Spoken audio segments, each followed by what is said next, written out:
Houston, contact with a test 1.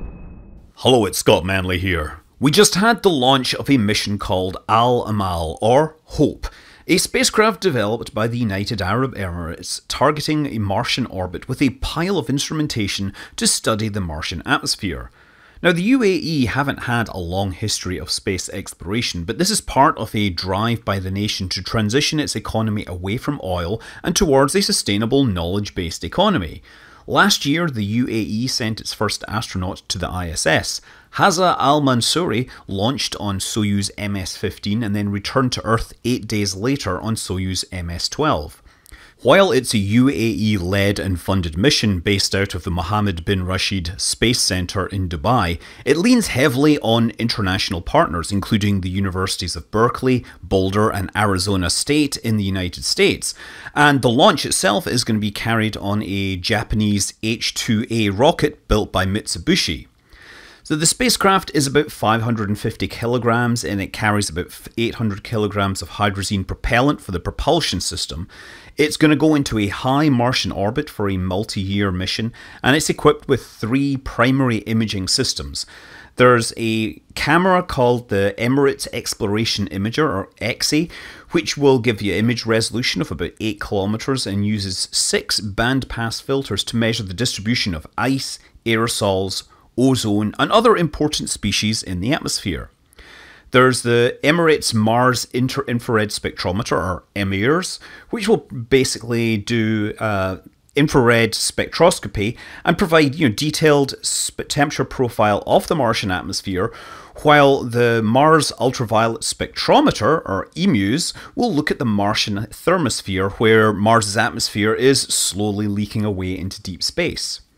There's plenty of evidence that Mars once had a thicker atmosphere with liquid water flowing on the surface, but the atmosphere is much thinner today, and the scientists hope that by studying the dynamics of the contemporary Martian atmosphere, they can gain some insight into the mechanisms which resulted in the slow depletion of the planet's water and atmosphere. HOPE's launch was originally scheduled for July 15th, but it was delayed due to bad weather until Monday morning, early enough that it was actually still Sunday in the US. The launch vehicle was the H-2A-202. In fact, it was the 42nd launch of the H-2A for those hitchhikers out there. The design has been flying since 2001, and it uses a 2-stage hydrogen-oxygen fueled core assisted by a number of solid rocket boosters to accelerate it during the initial launch. So in this case, it had 2 solid boosters attached. After initial launch, it was inserted into a parking orbit, and the spacecraft then lit its engines about an hour later, performing a 4-minute burn to boost the spacecraft up to escape velocity and onto the interplanetary trajectory that would carry it to Mars for arrival in February.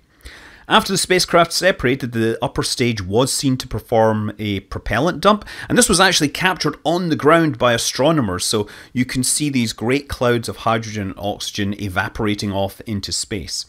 The launch of HOPE is the first of 3 launches to Mars this year. It is open season on Mars right now. It's time for everyone to launch their Mars spacecraft or wait another 2 years. And that's actually what Europe has decided to do with their ExoMars rover, now known as the Rosalind Franklin rover, which it's had technical problems with its parachutes and other systems, and so they've pushed their launch back, presumably to 2022, and it's probably a good decision. After all, they did have that embarrassing problem with Schiaparelli that meant there's now 2 Schiaparelli craters on Mars.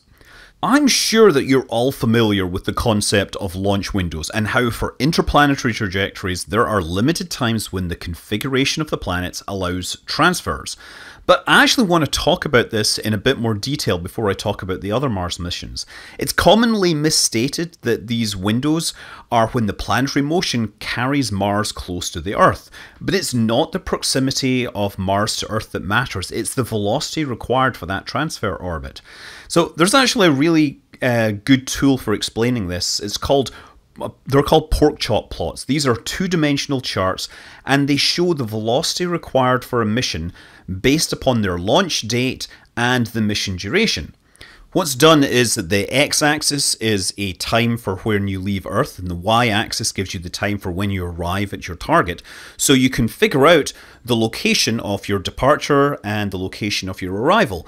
And these are 2 points in space, and then you have to figure out an orbit that goes from one to the other. This is a problem called Lambert's problem, and it's named for Johann Heinrich Lambert. It was formally solved a few years later by a guy called Joseph Louis Lagrange. Yes, that Lagrange.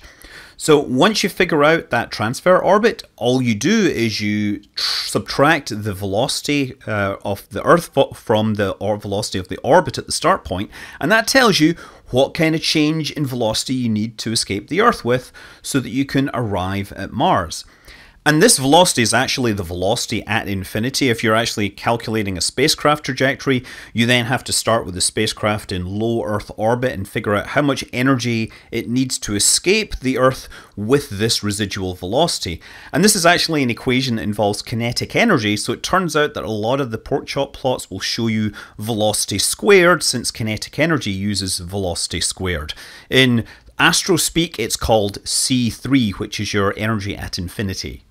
So, Porkchop plots are a tool that lets you quickly see when the transfer delta V requirements for a pair of bodies are at their lowest, and it makes these shapes that some people think resemble pork chops. Now, this is a first approximation. The actual trajectory planning is, of course, vastly more complicated, but they're good enough for us to show why the missions are all launching right now.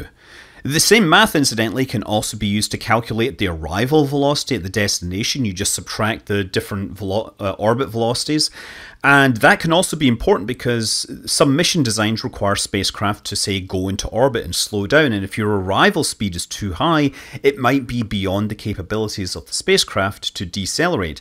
In the case of Mars, you can use aerobraking to absorb much of the deceleration, but it's something that gets considered. Other things that you might have to consider, for example, are the time it takes to go from the start to the end. And if you actually look at a larger plot for the Mars transfers in 2020, you'll actually see that there's a second minima higher up here. And so if the departure velocity was the only criteria that you were using, then there's a second launch window in October. And you might think that maybe a mission that just missed that first launch window could make that second window. But if you take that opportunity, that means you have to follow a much longer trip to Mars. This one's over a year, and the arrival to Mars might end up happening when Mars is on the far side of the Sun to Earth, meaning that communications are harder and they could actually be interrupted by, close to the time when the arrival is being performed. So the longer option isn't used by any spacecraft going to Mars. If you generate the same plot for 2022, the window for the longer trip actually has a lower injection delta V and a lower arrival velocity, but missions in 2022 will still use the shorter trajectory because the other factors are more important. So, back to 2020, we have 2 more missions which are trying to get out before the launch window closes. Later this week, we expect to see China's Tianwen-1 launch. It'll launch on board a Long March 5 rocket. This will be the 5th launch of a Long March with 1 previous failure, so this is kind of risky. But this is China's second mission to Mars. Back in 2011, it developed the Yinghe orbiter, which was launched along with Russia's Phobos Grunt mission. But if you remember, that mission failed. It got into low Earth orbit, but the stage then never relit to perform the Mars injection, and eventually both spacecraft fell back to Earth. So this is their second attempt. It is much, much more ambitious. Yinghe was just over 100 kilograms and was just an orbiter. Tianwen-1 is about 5 tons, and it incorporates an orbiter and a lander with a rover. The whole spacecraft will initially enter orbit for a few months, and then later the lander will separate and descend towards the surface, targeting the Utopia Planitia region where Viking 2 landed in 1976. Although I wouldn't expect that the rover will end up within driving distance of Viking 2. The rover has a planned lifetime of 90 days. Then again, so did the Opportunity rover. The rover is about twice the mass of the rovers that China is currently operating on the moon. And finally, NASA is expected to launch the Perseverance rover around the start of August. That'll be launched on an Atlas V 541. They've been pushed later into the launch window by events on the ground, but the rocket is able to give them some leeway to launch before the window expires, so we still expect it to go unless a hurricane comes along and shuts down all their launch capability. As a spacecraft, Perseverance shares a lot in common with the Curiosity rover. It has the same basic rover design and chassis with new improved wheels. It's going to use the same sky crane deployment landing system that worked for Curiosity. It's going to have the same radioisotope thermoelectric power source to keep it going even during dust storms, and the same Rad 750 computer, which is currently clocked at a glacially slow 133 megahertz. And for comparison, I pulled this out of my basement. It's 20 years ago, I found this computer in a dumpster. It's a Motorola Power Mac clone back before Steve Jobs came back to Apple, and the CPU in that is the same architecture as the Rad 750, but without the radiation hardening. It's clocked at 275 megahertz, which is more than twice as fast as the processor running on a space probe 25 years newer than this piece of hardware. Perseverance does, however, carry a much faster processor. It's inside a secondary spacecraft called Ingenuity. This is a 1 kilogram experimental drone, which at its core has a 2.5 gigahertz Qualcomm Snapdragon CPU.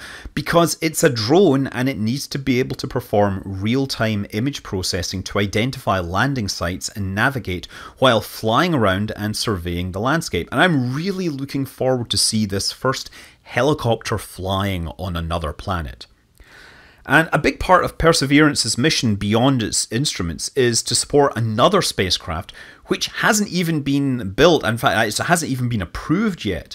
So whilst Perseverance carries some amazing scientific instruments, the truth is that nothing that we can fly on a spacecraft can be as good as the labs that we have on Earth. So Perseverance has a task to collect samples, tiny little drill cores.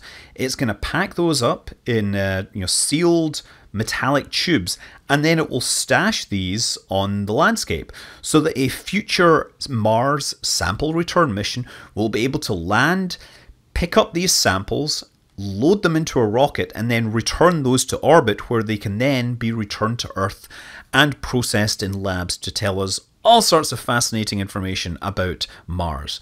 It's not clear when that mission will actually happen, but it's not like things left on Mars are likely to be stolen by the locals. I'm Scott Manley. Fly safe.